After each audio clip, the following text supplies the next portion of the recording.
안녕하세요, 여러분. 여러분의 오늘은 괜찮으셨나요?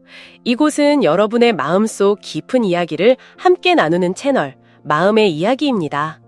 삶의 다양한 문제에 대해 새로운 관점을 제공하며 우리 마음속 숨겨진 감정들을 탐구하는 시간을 가질 텐데요. 특히 오늘은 사랑이라는 주제를 통해 진정한 삶의 의미를 찾아가는 여정을 시작해보려 합니다. 이야기 속에는 예상치 못한 반전과 깊은 깨달음이 숨어 있으니 영상 끝까지 함께 해주세요. 분명 여러분의 마음에 큰 울림을 줄 거예요. 왜 다른 사람들은 그렇게 아름다운 사랑을 할까? 왜 다른 사람들은 쉽게 사랑을 얻는데 나는 그렇지 못할까?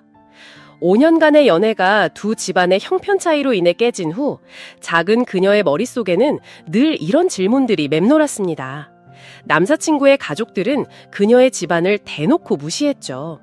수많은 밤을 그녀는 서러움에 얼굴을 파묻고 울었습니다. 돈과 물질이 그렇게 중요한 걸까요? 그녀가 아무리 노력하고 예쁜 외모에 좋은 학력과 안정적인 직업, 괜찮은 수입까지 가졌음에도 돌아오는 건 그저 혀를 차는 소리뿐이었습니다. 촌구석 출신은 자기 분수를 알아야지 감히 높은 곳을 넘보지 마라. 그렇다면 가난은 죄일까요? 가난하다는 이유로 사랑받을 자격조차 없는 걸까요? 정말 어이가 없었습니다. 그녀는 이런 싸구려 삼류 사랑을 쓰레기통에 내던져버렸습니다.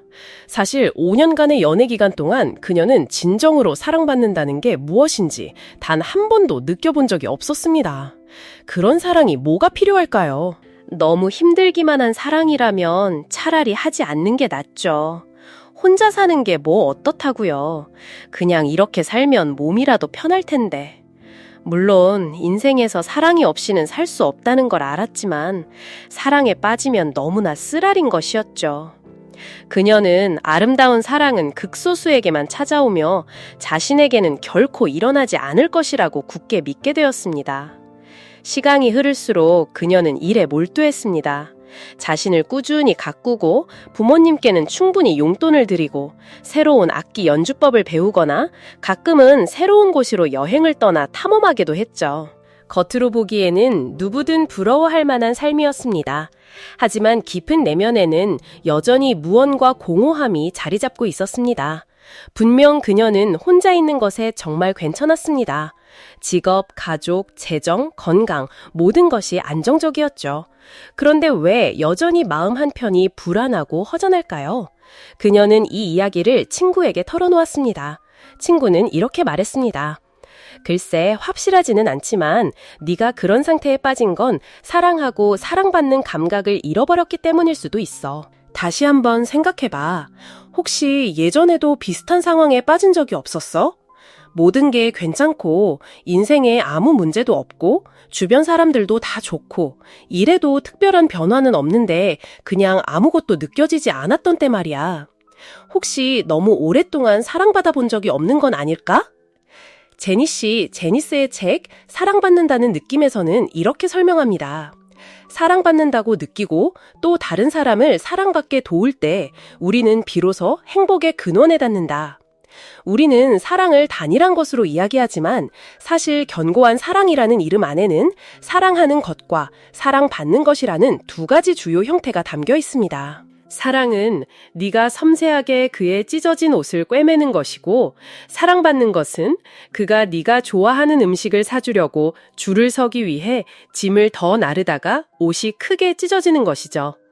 사랑은 네가 서툰 사람이지만 그를 맞이하기 위해 집안을 깔끔하게 정리하는 것이고 하루 종일 일하고 돌아온 그를 위해 따뜻한 집밥을 준비하는 것입니다. 반면 사랑받는 것은 그가 네가 만든 음식을 먹으며 맛있다고 감탄하고 칭찬하는 것, 가족을 돌보느라 애쓴 내게 고맙다며 안아주고 입 맞춰주는 것, 그리고 네가 모든 일을 혼자 하게 두지 않고 함께 정리하는 것이죠. 사랑은 아내와 자녀가 더 나은 삶을 살 수 있도록 끊임없이 노력하는 남자를 네가 바라보는 눈빛입니다. 그리고 사랑받는다는 것은 서로의 눈이 마주칠 때마다 그가 기쁜 듯이 미소 지으며 손을 흔들어 화답하는 것입니다. 하지만 현실에서의 연애는 그렇게 간단하지만은 않습니다.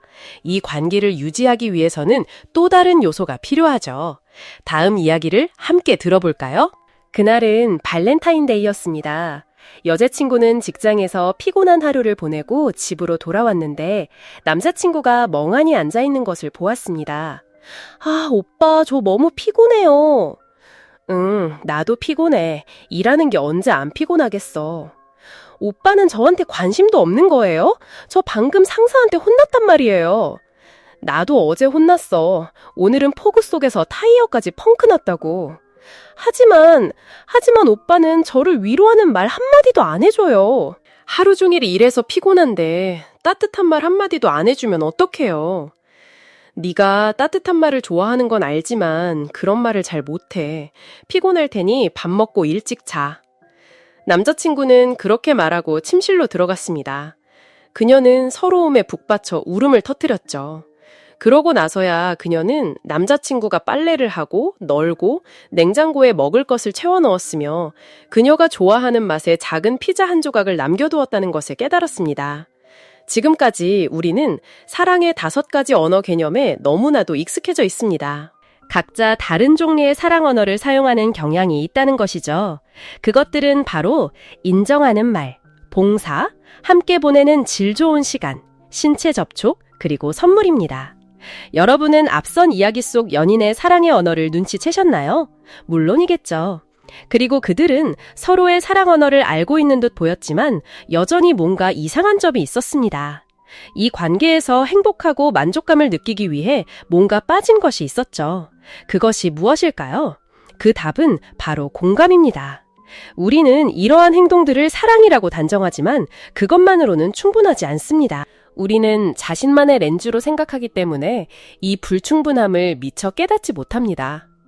내가 주는 것이 사랑하는 사람이 정말 필요로 하는 것인지 미처 묻지 못하고 내가 가장 좋은 것을 주었다고 너무나도 굳게 믿어버리죠. 인간 행동에 대한 이론, 숫자, 과학적 연구 또한 유용합니다. 상대방의 언어를 읽는 것도 중요합니다.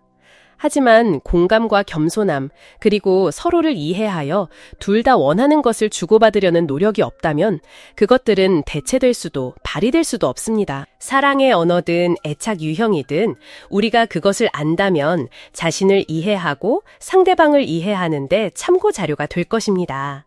하지만 그것을 무관심의 변명거리로 삼는다면 한 묶음의 이론 외에는 아무런 쓸모가 없습니다. 공감은 우리가 사랑하는 사람에게 줄 수 있는 가장 크고 의미 있는 선물입니다. 그것은 시간과 노력, 그리고 그들을 향한 깊은 사랑에서 비롯되기 때문입니다. 그들이 당신을 사랑하지 않는 것이 아니라 단지 당신이 원하는 방식으로 사랑하지 않을 뿐이다. 익숙한 말이죠, 그쵸? 이 말은 상대방의 다양한 사랑의 방식을 받아들이라는 의미를 내포하고 있습니다. 이 말도 틀린 것은 아니지만 저를 믿으세요. 자신이 원하는 방식으로 사랑받는 것이 관계가 얼마나 견고하게 유지될 수 있는지를 결정합니다. 문제는 우리가 얼마나 많은 노력과 돈, 시간을 들이느냐가 아니라 상대방이 사랑받고 있고 항상 사랑받으며 사랑받을 자격이 있다는 것을 어떻게 설득하느냐입니다.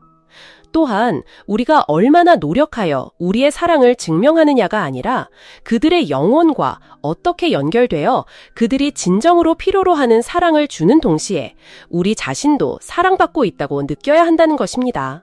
누가 누구를 얼마나 사랑하는지는 중요하지 않습니다. 누가 누구를 위해 얼마나 노력하는지가 중요하죠. 결국 사람들은 함께 노력할 이유보다는 떠날 이유를 찾는 데 더 능숙합니다. 사랑하고 사랑받는 것은 사실 양방향 사랑이라는 구절의 다른 표현입니다. 한쪽이 사라지면 사랑은 균형을 잃고 지속되기 어렵습니다. 슬프게도 사람들은 종종 자신이 사랑받는 것을 당연하게 여기고 무관심해지며 상대방의 사랑하는 행동에 보답하지 않고 상대방이 어떤 식으로 사랑받기를 원하는지 신경 쓰지 않습니다. 그리고 그렇게 우리는 서로 멀어지고 점차 소원해집니다. 무관심하고 사랑받는 것을 당연하게 여기는 행동은 우리가 어렸을 때, 그저 어린 아이였을 때 사랑받는 것이 무엇인지만을 이해했기 때문이라고 설명될 수 있습니다. 그때에 사랑받는다는 느낌은 부모님이 자동으로 나타나셔서 위로해주고 가르치고 즐겁게 해주며 밥을 먹여주고 우리를 위해 청소해주셨던 것입니다. 아무런 조건 없이 거의 아무것도 요구하거나 돌려받지 않으셨죠. 어린 아이였던 우리는 완전히 일방적인 관계 속에서 사랑을 배웠습니다. 아버지와 어머니는 사랑했지만 그 사랑에 대한 보답을 기대하지 않으셨습니다. 오랫동안 그런 사랑을 받아본 적이 없어서요. 어떤 사람은 한숨 쉬며 말합니다. 사랑받지 못한 것이 아니라 단 한 번도 사랑받은 적이 없는 것 같아요. 하지만 여러분, 사랑은 여러 가지 형태와 모습으로 존재한다는 것을 잊지 마세요. 아주 어렸을 때부터 우리는 아버지와 어머니, 그리고 우리 주변의 소중한 사람들로부터 얼마나 많은 사랑을 받아왔는지 잊지 마세요. 이 어설픈 성장의 시기에 우리가 처음으로 사랑을 갈망한다고 말할 때 사실 우리는 아버지와 어머니에게서 받았던 것처럼 사랑받고 싶어 합니다. 우리는 관심받고 보살핌받았던 그 감각을 다시 느끼고 싶어 합니다. 마음 깊은 곳에서는 항상 우리가 무엇을 원하는지 이해하고 우리가 바라는 것을 채워주며 우리에게 극도로 인내심 있고 공감하며 이타적으로 행동하고 모든 것을 더 좋게 만들어줄 누군가를 갈망합니다. 무라카미 하루키가 이렇게 말했듯이 사실 당신에게 가장 잘 맞는 사람은 당신의 성격을 꿰뚫어보고 당신의 단점을 이해하며 어떤 일이 생기든 개의치 않고 기꺼이 당신 곁에 머물러 줄 사람이다. 적합한 사람이란 존재하지 않는다. 그저 각자가 양보하며 변화하는 것뿐이다. 수많은 사람 중에서 만나야 할 사람을 만나는 것은 인연이죠. 수십 명의 사람들 중 마음을 두어야 할 사람에게 마음을 주는 것은 의미 있는 일입니다.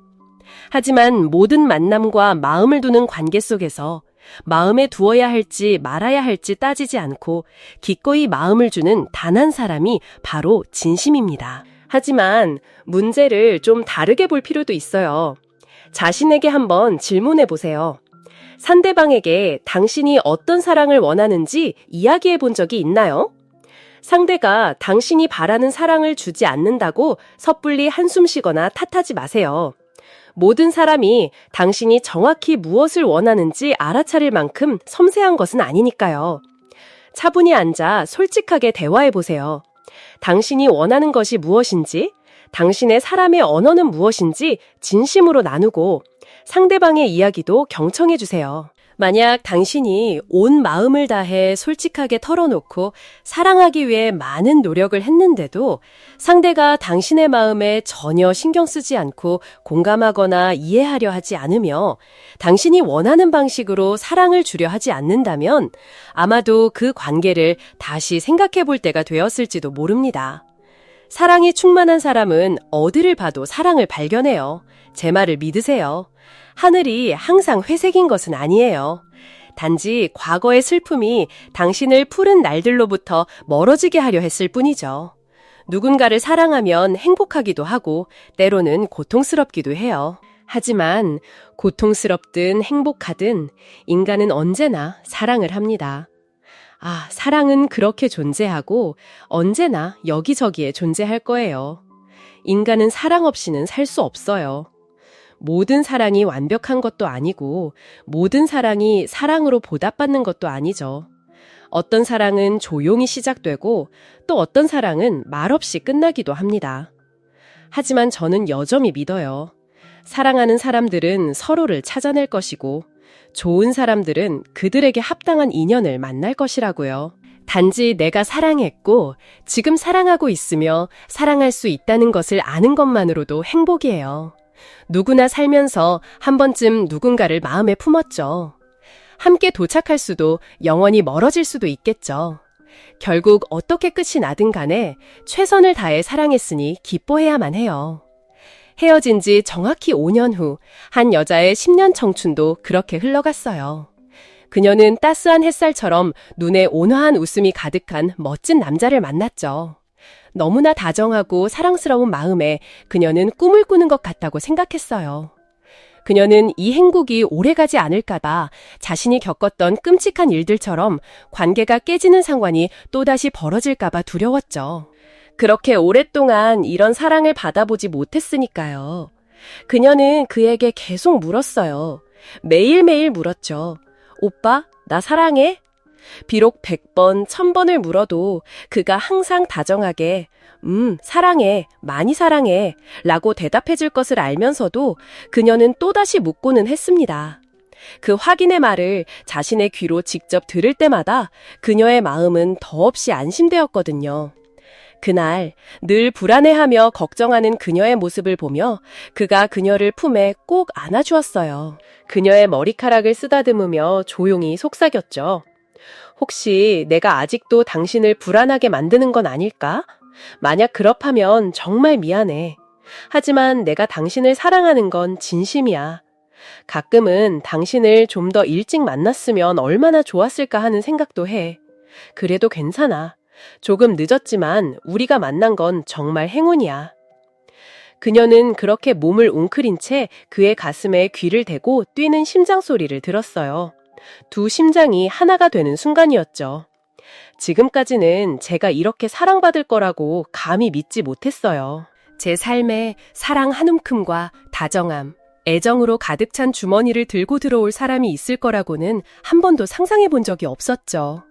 모든 것이 이렇게 쉬워지고 마음이 이상할 정도로 가벼워진 건 처음이에요. 저는 사람들의 모호한 위로에 늘 지쳐 있었고 사랑에 대해서도 회의적이었어요. 하지만 이제 이 모든 아름다운 일들이 현실이 되었네요. 조금 늦었지만 우리가 만나게 되어서 정말 기뻐요. 사랑하는 여러분, 이번 3월에 저의 첫 책, 왜 그럴까? 가 출간되었어요. 긴 여정이었고 정말 놀라운 경험이었죠. 이 과정을 통해 저는 많은 것을 배웠고 앞으로도 더 많이 배워야 할 거예요. 하지만 어쨌든 이것은 분명히 기억할 만한 의미 있는 순간이라고 생각해요. 여러분도 그렇지 않나요? 제목 그대로 이 왜 그럴까 책은 아직 자신을 탐험 중인 한 아이의 수많은 왜라는 질문들을 담고 있어요. 이 질문들이 여러분 마음속 깊이 자리한 고민들을 조금이나마 풀어줄 수 있기를 바랍니다. 책은 전국에서 판매 중이니 서점에 들러 따뜻한 위로를 담아가세요. 지금까지 저와 함께 해주셔서 진심으로 감사드립니다.